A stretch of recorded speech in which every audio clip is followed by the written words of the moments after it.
엘리야 선지자의 갈멜산 대결이 나오는 그런 말씀이죠. 본장에서 가장 중요한 인물은 단연 엘리야와 아합 왕 이세벨, 이렇게 엘리야와 아합 왕일 것입니다. 갈멜산의 대결도 결국은 이 둘의 대결로 그렇게 요약되는 듯하게 보입니다. 그런데 중간에 뜬금없이 등장하지 않아도 될 것 같은 오바댜라는 인물이 등장하고 있습니다. 오바마가 아니라 오바댜입니다. 이름이 생소하고 낯설고 또 열왕기상 18장 이후에는 또 이 오바댜가 등장하지 않아요. 여기에만 나오고 있습니다. 그리고 뒤에 성경을 보면 오바댜라는 인물이 나오는데 그것은 같은 이름을 가졌을 뿐 동일인이 결코 아니에요. 이곳에서만 나오고 있습니다. 아주 잠깐 등장하지만 오베다는 엘리야와 대화를 나누게 되고 또 엘리야를 아합 왕과 연결시켜주는 그런 가교 역할, 주선하는 그런 중요한 역할을 감당해내는 이 오베다에 대해서 오늘 한번 생각을 해보려고 해요. 하나님은 오베다를 통해서 하나님은 어떤 일을 행하셨는가, 그리고 이 오베다를 통해서 오늘 우리에게 주는 영적인 교훈, 영적인 통찰력, 지혜는 무엇인가, 그리고 오늘 내가 서 있는 그 자리에서 하나님은 어떻게 사명을 감당하기를 원하실까, 이 오베다를 통해서 한번 세 가지 정도로만 생각을 해보려고 합니다. 오베다는 어떤 인물일까? 어떠한 상황 가운데서도, 어떠한 환경 가운데서도 하나님을 경외하는 사람이었다. 자, 우리 3절 말씀 다시 한번 읽어볼까요? 3절 시작. 아합이 왕궁 맡은 자 오베다를 불렀으니 이 오베다는 여호와를 지극히 경외하는 자라. 왕궁 맡은 자 오베다, 이렇게 되어 있죠. 아합 왕 시절에 북이스라엘의 왕궁 맡은 자 오베다, 다른 성경에는 궁중 대신이라고 그렇게 오바댜를 소개하고 있습니다. 여러분, 궁중 대신 오바댜, 궁중 대신으로서 하나님을 잘 믿는 것이 쉬웠을까요? 왕궁에서 궁중 대신으로서 하나님을 잘 믿는 것이 쉬웠을까요? 여러분, 정부의 요직에 있다고 생각한다면, 여러분이 높은 지위에 오르게 되면 예수 믿는 것이 쉬울까요? 좋을까요?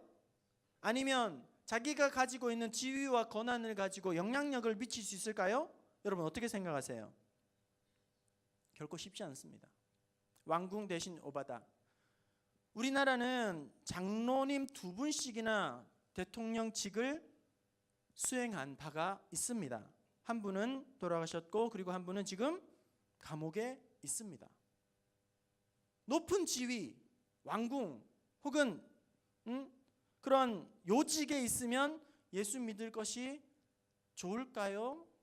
나을까요? 쉬울까요? 뭔가 영향력을 잘 미칠 수 있을까요? 하나님을 경외하고 영광을 높일 수 있을까요? 쉽지 않아요. 오늘 오바다는 북이스라엘의 왕궁 맡은 자로 대신으로서 어떤 자였는가? 3절에는 왕궁 맡은 그런 궁중 대신으로서 이 오바다는 여호와를 지극히 경외하는 자였다 하는 것입니다. 그리고 12절에 보시면 하반절에 당신의 종은 어려서부터 여호와를 경외하는 자, 이렇게 되어 있어요. 우리의 자녀들이 어려서부터 하나님을 경외하는 자녀 되기를 원합니다. 오바다처럼 하나님을 경외하는 하나님의 자녀 되기 원합니다.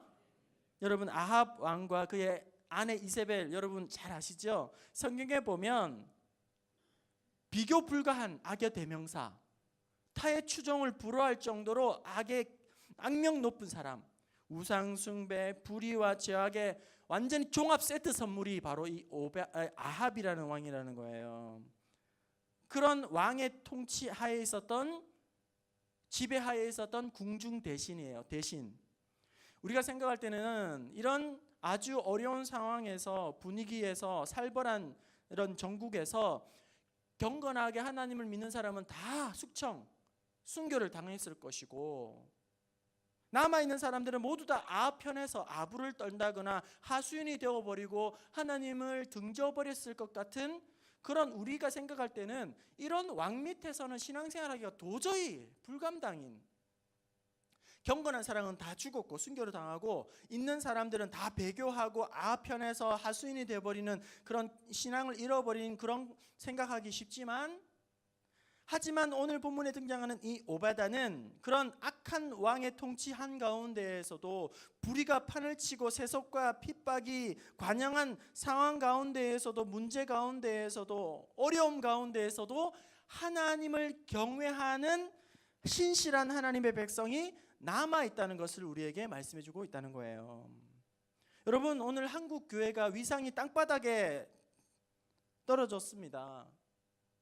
기독교의 이 복음의 능력이, 십자가의 능력이, 복음의 이 빛이, 십자가의 빛이 잃어버린 듯한, 능력을 잃어버린 듯한 그런 시대를 우리가 살아가고 있지 않습니까?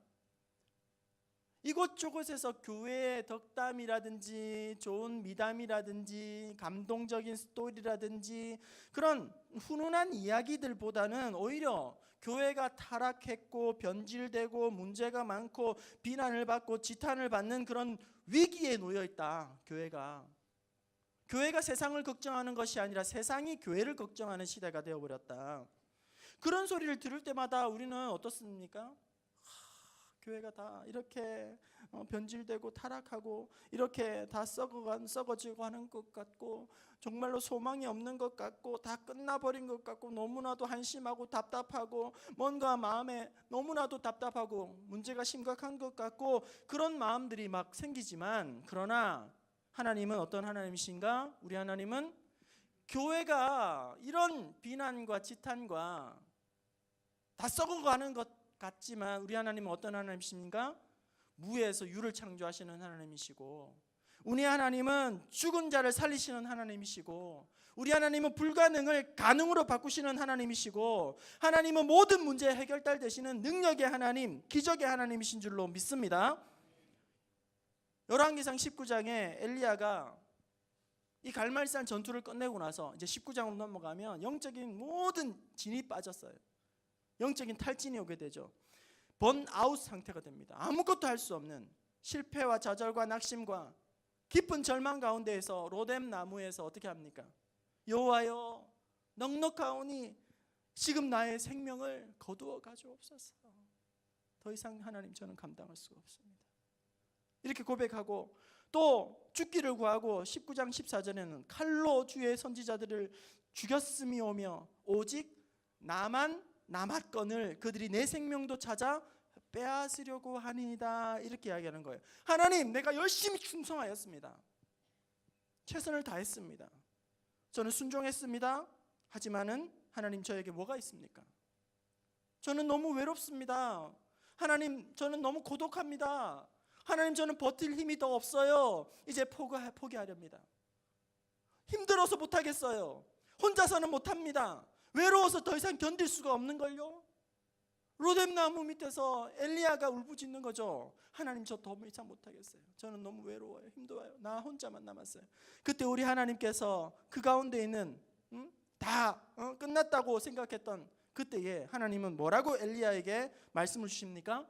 열왕기상 19장 18절, 하나님께서 그렇게 낙심 가운데에 더 이상 어떻게 할 수 없다고 그냥 다 나가 떨어져 버린 이 상황에서 하나님은 어떤 말씀을 주십니까? 19장 18절 같이 읽어봅시다. 시작.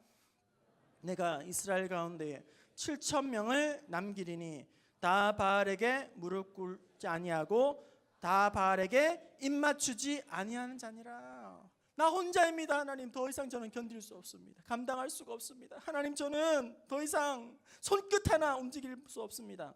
그럴 때에 하나님께서 너 혼자 아니야. 너 혼자 아니야. 아직 남아있단다. 너 혼자 아니다. 이사야 16장 13절 말씀 우리 함께 읽어볼까요? 이사야 6장 13절 말씀 같이 읽어봅니다. 시작. 그 중에 10분의 1이 아직 남아있을지라도 이것도 황폐하게 될 것이나 밤나무 상수리 나무가 배임을 당하여도 그 그루터기는 남아있는 것 같이 거룩한 씨가 이 땅에 그루터기니라 하시더라. 다 끝난 것 같아요.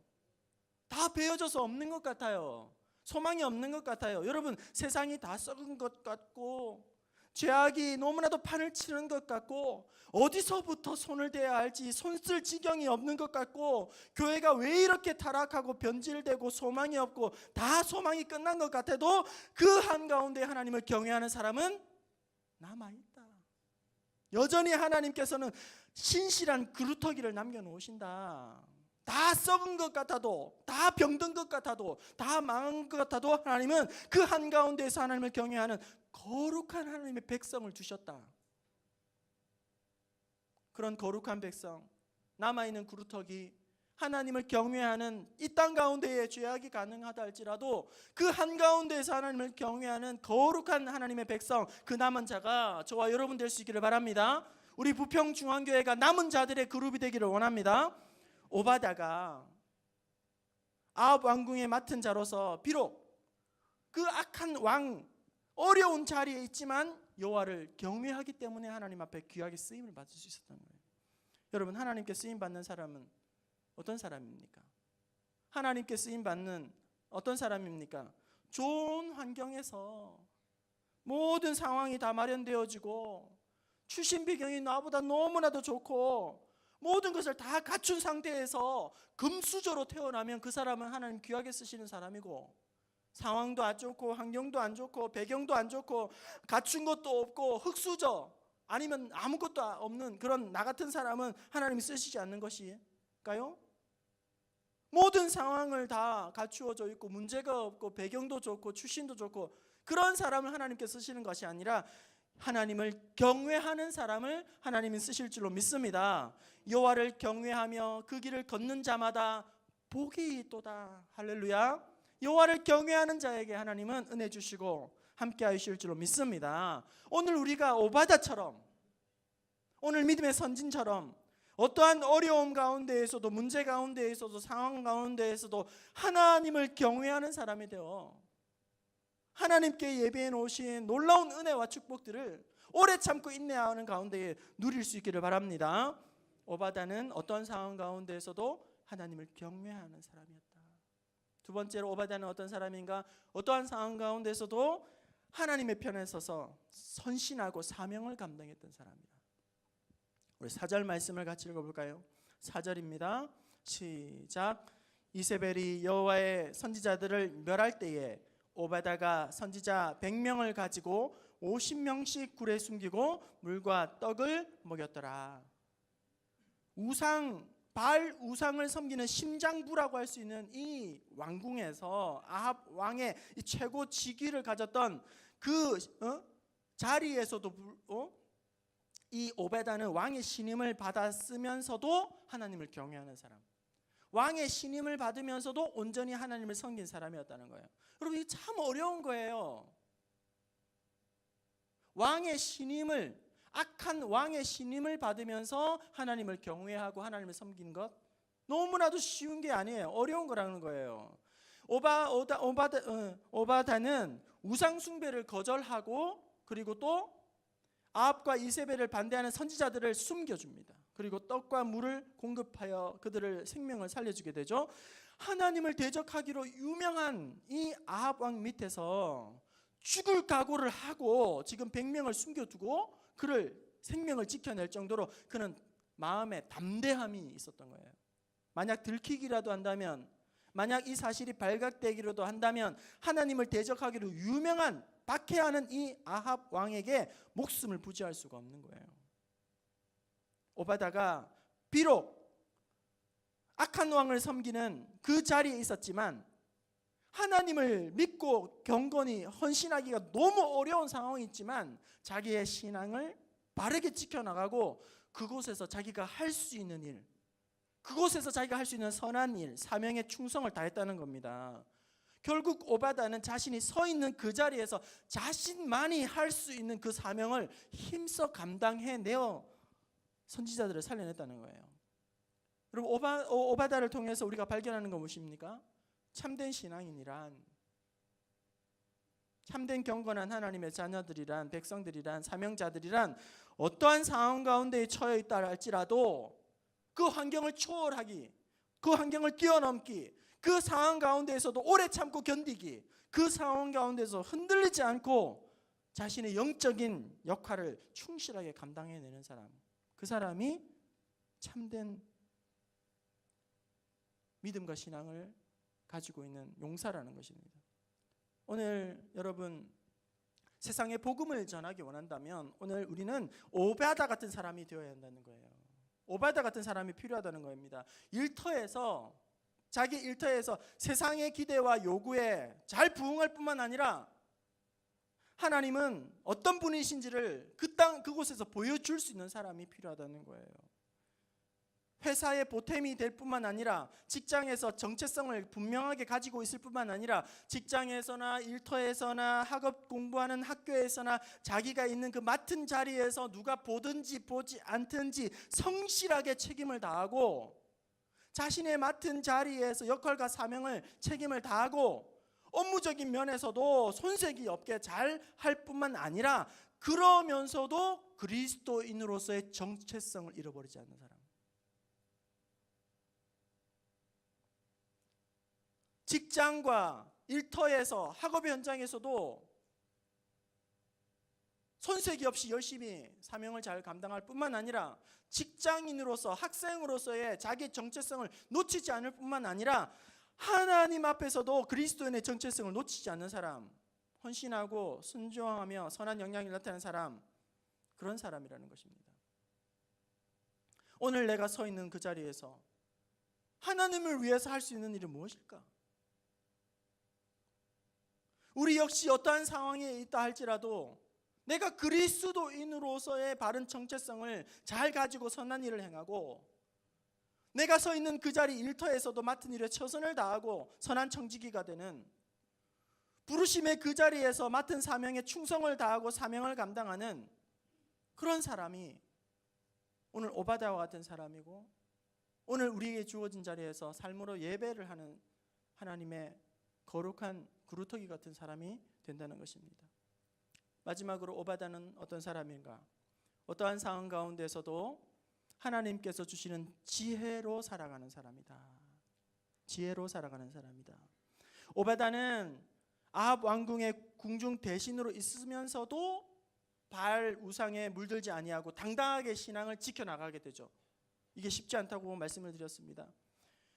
이방신을 섬기는 악한 무리들 한가운데에서 타협하지 않으면서도 그들과 마찰을 피해가면서 하나님의 지혜로 여호와의 선지자들을 생명을 구해낸 사람, 또 그 나라에 가뭄이 닥쳤을 때에 아합 왕과 함께 그의 신임을 얻어 물을 찾기 위해서 같이 인정을 받고 움직이는 사람, 그리고 엘리야가 자신의 거처를 아합 왕에게 말해라고 요청하였을 때에 엘리야와 아합 왕을 대면할 수 있도록 지혜를 발휘하는 사람, 그 사람이 바로 오바다라는 거예요. 시편 111편 10절 여호와를 경외함이 지혜의 근본이라. 여호와를 경외하는 것이 지혜의 근본이라. 잠언 9장 10절 여호와를 경외하는 것이 지혜의 근본이요. 시편 43편 9절에 너희 성도들아 여호와를 경외하라. 그를 경외하는 자에게는 부족함이 없도다. 이렇게 말씀합니다. 여호와를 경외하는 자가 부족함이 없대요. 뭐에 부족함이 없다는 거죠? 여호와를 경외하는 자는 부족함이 없도다. 여호와를 경외하는 자는 지혜의 근본이거든요. 여호와를 경외하는 자에게 뭐가 부족함이 없냐면 여호와를 경외하는 자에게는 하나님께서 지혜의 은혜를 주신다는 것입니다. 지혜의 부족함이 없게 하신다는 거예요. 하나님을 경외하는 자에게는 하나님께서 때때마다 지혜를 주시고 명철을 주시고 번뜩이는 통찰력을 주실 줄로 믿습니다. 여러분, 문제가 어려워서 힘든 게 아니에요. 문제를 풀 수 있는 지혜가 없을 때 어렵게 여겨지는 거예요. 아무리 태산 같은 문제를 할지라도, 난공불락의 문제를 할지라도, 내가 볼 때는 아무리 힘든 문제를 할지라도 번뜩이는 통찰력이 생기면 그거 돌파해 나갑니다. 우리에게 문제가 어려운 이유는 그것을 감당해낼 아이디어가 없기 때문이에요. 그것을 뚫고 나갈 힘이 없고 지혜가 없기 때문이에요. 아무리 여러분이 당한 문제가 어려워도 힘들어도 막 꼬여 있어도 실타래처럼 그것에 여러분 지혜가 있으면 그거 뚫고 나갑니다. 우리가 악한 세상 가운데 살아갈 때에 그리스도인의 정체성을 유지하면서도 직장에서 일터에서 인정받는 직장인으로의 정체성을 잃지 않는, 이게 어떻게 가능한가? 직장에서도 존중을 받고 거기서 신임을 받고 또 물들지 않고 여호와를 경외하고 자기의 사명을 감당하는 그리스도인의 정체성을 잘 가지고 나가는 이 두 가지를 어떻게 잘 감당할 수 있는가? 감당할 수 있는 비결은 무엇입니까? 뱀처럼 지혜롭고 비둘기처럼 순결하면 되는 거예요. 뱀처럼 지혜롭고 비둘기처럼 순결하면 되는 거예요. 마태복음 우리 10장 16절 말씀, 우리 예수님 뭐라고 제자들에게 말씀해 주셨습니까? 같이 읽어봅시다. 시작. 보라, 내가 너희를 보냄이 양을 이리 가운데로 보냄과 같도다. 그러므로 너희는, 내가 너희를 보내는 것이 양을 이리대 가운데 보내는 것 같다. 이렇게 양이 이리대 들어가면 어떻게 됩니까? 박살나는, 끝나는 거예요. 뭐 싸우지도 못하는 거예요. 너희들을 보내는 것이 양을 이리대 가운데 보내는 것 같다. 오늘 우리가 맞닥뜨려야 되는 세상은 이런 거예요. 하나님의 백성이 마주쳐야 할 세상은 이런 겁니다. 대충 해서 될 게 아니에요. 대충 가면 당하든지 물들든지요. 하지만 하나님의 백성들이 이리대 가운데 가면서 어떻게 우리 예수님 말씀하십니까? 너희는 뱀처럼 지혜롭고 비둘기처럼 순결하라. 그래야지만 그곳에서도 물들지 않고 지혜롭게, 또 그리스도인으로서 정체성도 놓치지 않고 이렇게 되는 거예요. 뱀처럼 지혜롭고 비둘기처럼 순결. 뱀처럼 지혜롭고, 여러분 뱀은 성경에 우리가 뱀이 나오면 뭐 간교한 것, 간사한 것, 징그러운 것, 그런 동물의 표상이지만 또 뱀은 또 어떤 상징이냐면 분별력이 있고 지혜가 있다고, 그런 상징이란 말이에요. 그래서 예수님께서 너희가 뱀처럼 지혜로워라 이렇게 말씀하는 것은 까닭은 지혜를 가지고 분별력을 가지고 위험을 벗어나라, 문제를 돌파하라, 올무와 함정에서 너희는 벗어나야 한다. 그러기 위해서는 지혜가 있어야 한다. 실패와 좌절에서 이겨나가야 한다. 벗어나야 한다. 뱀처럼 지혜로워야 한다. 이게 뱀처럼 지혜로운 것이고, 비둘기처럼 순결하라. 이 순결함이라는 건 뭐예요? 부패하는 것에서부터 물들지 말아라. 썩지 말고 오염되지 않는 그런 순수한 상태, 비둘기처럼 순수해라. 비둘기처럼 평화를 이루라. 어디 가든지 하나님 앞에서 거룩해라. 이게 비둘기처럼 순결하는 거죠. 여러분 보세요. 뱀같이 지혜로움만 있으면, 뱀같이 지혜로움은 있는데 순결함이 없다. 뱀처럼 지혜로움만 있어요. 그럼 순결함은 없어요. 그럼 어떤 사람이 되냐면 말 그대로 그 사람은 간교한 사람이 되는 거예요. 그 사람은 교활한 사람이 되는 거예요. 뱀처럼 지혜는 있는데 순결함이 없는 사람은 뺀질이가 되는 거예요. 영적인 뺀질이가 되는 거예요. 영적인 엉터리가 되는 거예요. 뱀처럼 지혜는 가지고 있는데 순결함이 없으면 속물이 되는 거죠. 반대로 비둘기 같은 순결함은 있는데 뱀처럼 지혜롭지 못하면 어떻게 되냐면 갈피를 잡지 못하게 되는 거예요. 지혜롭지 못하면, 순결하기만 하면 갈피를 잡지 못하고 우유부단하게 되고 어리석음과 무지함에 빠져서 허덕허덕거리는, 뱀처럼 지혜가 없고 순결하기만 하면 그렇게 당한단 말이에요. 그러므로 우리에게 뱀처럼 지혜롭고 비둘기처럼 순결하라 이렇게 말씀하시는 거예요. 너희가 맞닥뜨릴 세상은 이리와 같다. 움키려고 하는 이리와 같다. 악한 세대, 복잡하고 혼란스러운 이 시대를 살아가고 있습니다. 영적으로 어두운 이단이 판을 치는 이 세대를 살아가면서 간교하지도 말아야 하고 세상에 물들지도 않기 위해서는 뭐가 필요한가? 지혜가 필요하다는 것입니다. 지혜와 명철, 분별력이 필요하다는 것입니다. 그런 지혜와 명철과 분별력과 통찰력을 어떻게 하나님께서 주시는가? 어떻게 받을 수가 있는가? 공부를 열심히 하고 학위를 많이 쌓고 취득하고 지식을 쌓고 상식을 많이 동원하고 그러면 되는 것이 아니라 여호와를 경외해야 하는 것이 지혜의 근본이거늘. 여호와를 경외하는 자에게 하나님은 지혜를 주시고 명철을 주시고 감당할 수 있는 또 통찰력을 주시고 분별력을 주실 줄로 믿습니다. 여호와를 경외하는 자에게 그 사람이 하나님은 지혜를 주셔서 모든 지각에 뛰어난 하나님의 평강이 그 사람과 함께함으로 세상에서 승리하도록 우리를 도와주실 줄로 믿습니다. 말씀을 마치겠습니다. 오바다는 어떤 사람인가? 첫 번째로 여호와를 하나님을 경외하는 사람이었고, 두 번째로 어떤 상황 가운데에서도 하나님 편에 서서 자기가 맡은 자리에서 장을 감당하는 사람이고, 마지막으로 하나님이 주시는 지혜로 살아가는 사람. 그 앞에 뭐가 붙었냐면 어떠한 상황